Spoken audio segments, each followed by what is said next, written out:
The evening had settled into a quiet, uneasy calm, the kind that feels like it's holding its breath. I was in the kitchen, washing the dishes slowly, my hands warm in the soapy water, watching the streaks of light from the setting sun spill across the counter. The house was too quiet, almost unnatural for a Friday night, and I could feel the tension creeping under my skin.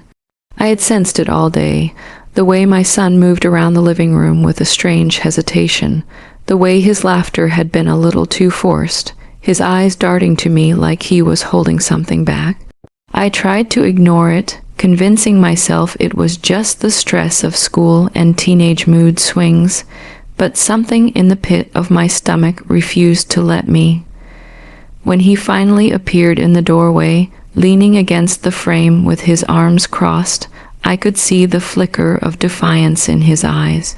He looked taller somehow, older than he should have felt at 15, the awkward angles of adolescence sharpening into something more challenging, more confident. I swallowed, trying to keep my voice calm, the dishes still warm under my fingers. "Are you okay?" I asked, and the words sounded hollow even to me. He didn't answer right away.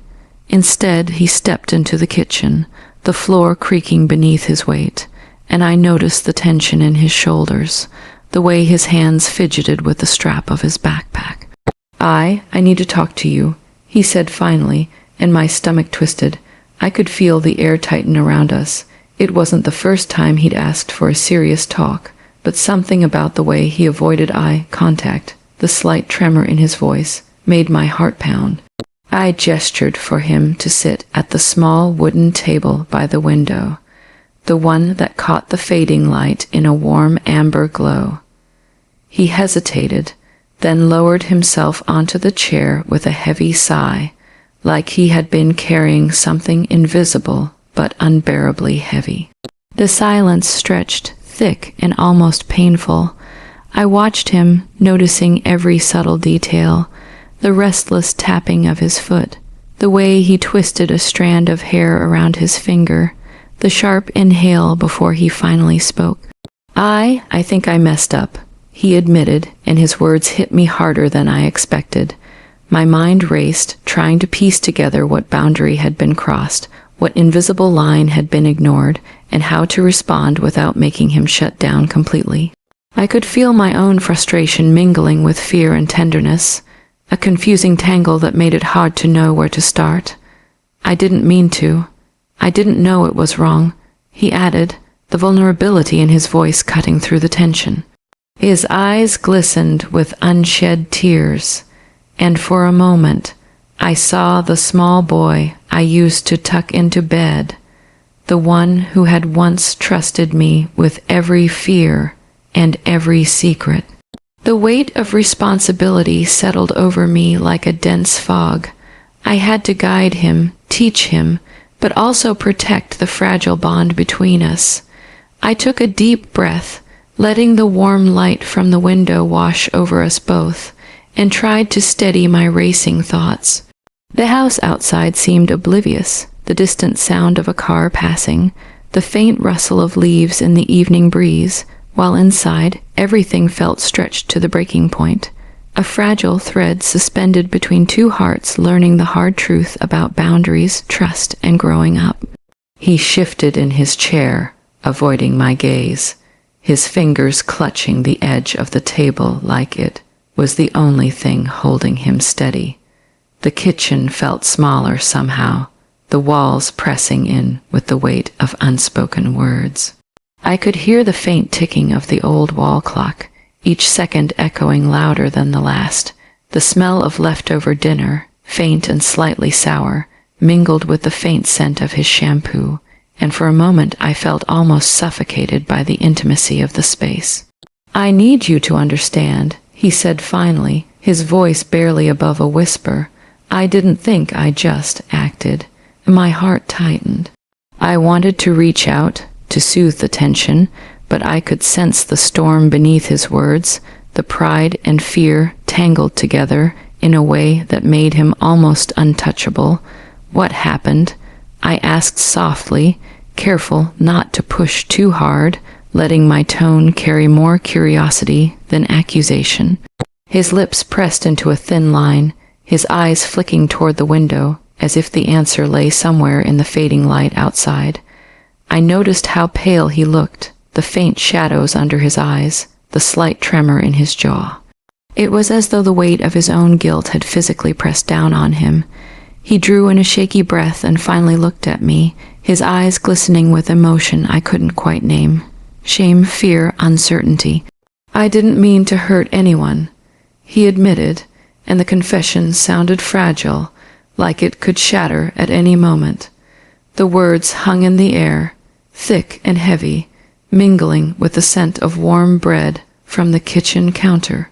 I wanted to tell him that mistakes were part of growing up, that the world wasn't just black and white, but I knew he needed to feel the weight of what had happened, to learn without feeling completely crushed.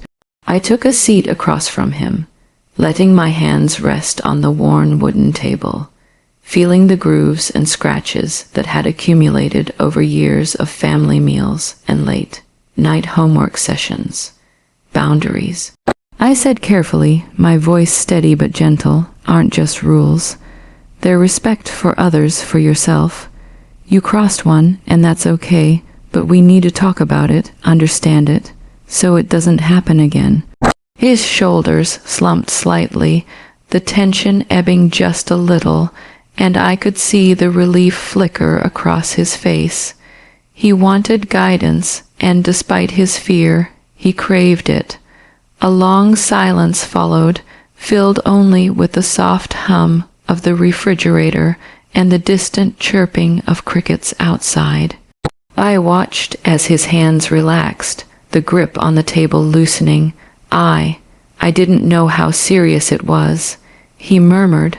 I nodded, understanding the precarious tightrope of adolescence, curiosity, defiance, innocence, and recklessness all mixed into a volatile storm. I reached out, placing my hand lightly over his, feeling the warmth of his skin and the small, hesitant pulse of reassurance. "You'll learn," I said softly. "It's never too late to make it right, to set things straight. That's how we grow." The weight in the room shifted slightly, the oppressive tension softening into something fragile but hopeful. Outside, the last rays of the sun disappeared, leaving the sky a muted canvas of purples and deep oranges. Inside, we sat together, navigating the delicate line between discipline and compassion, learning that even when boundaries are crossed, there can still be understanding, patience, and the possibility of repair.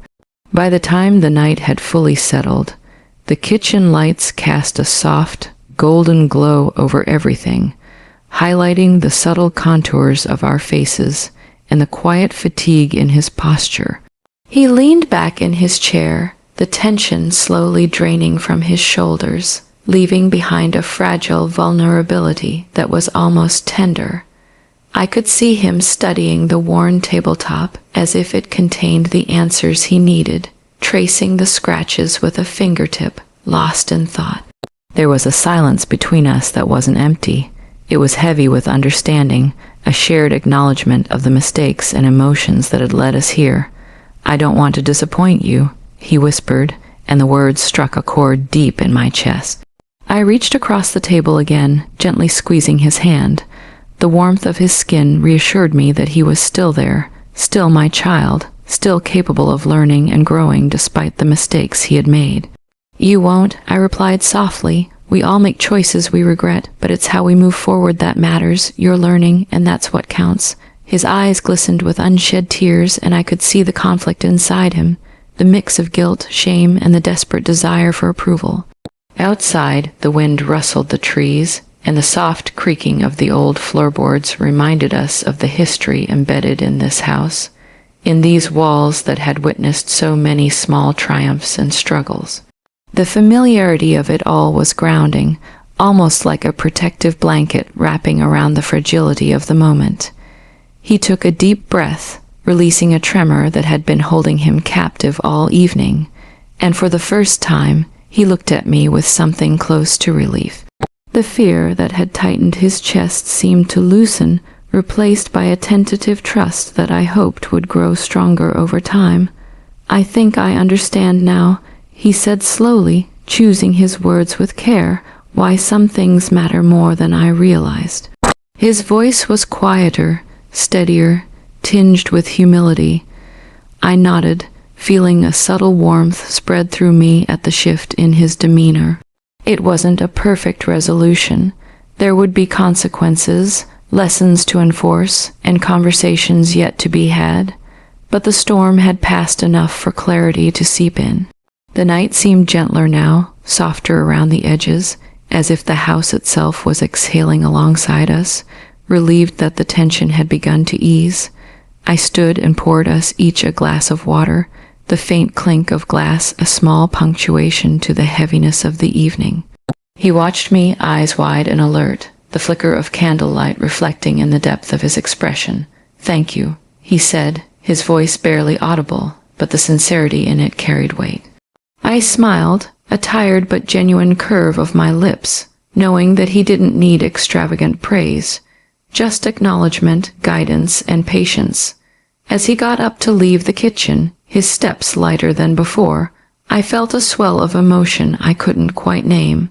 Pride mingled with relief, concern with love, the tangled threads of parenthood, weaving into something enduring and resilient. He paused at the doorway, glanced back, and offered a small, tentative smile. I returned it, the gesture saying everything words couldn't, that boundaries could be crossed, mistakes could be made, but the bond we shared was strong enough to survive the trials, fragile yet unbroken.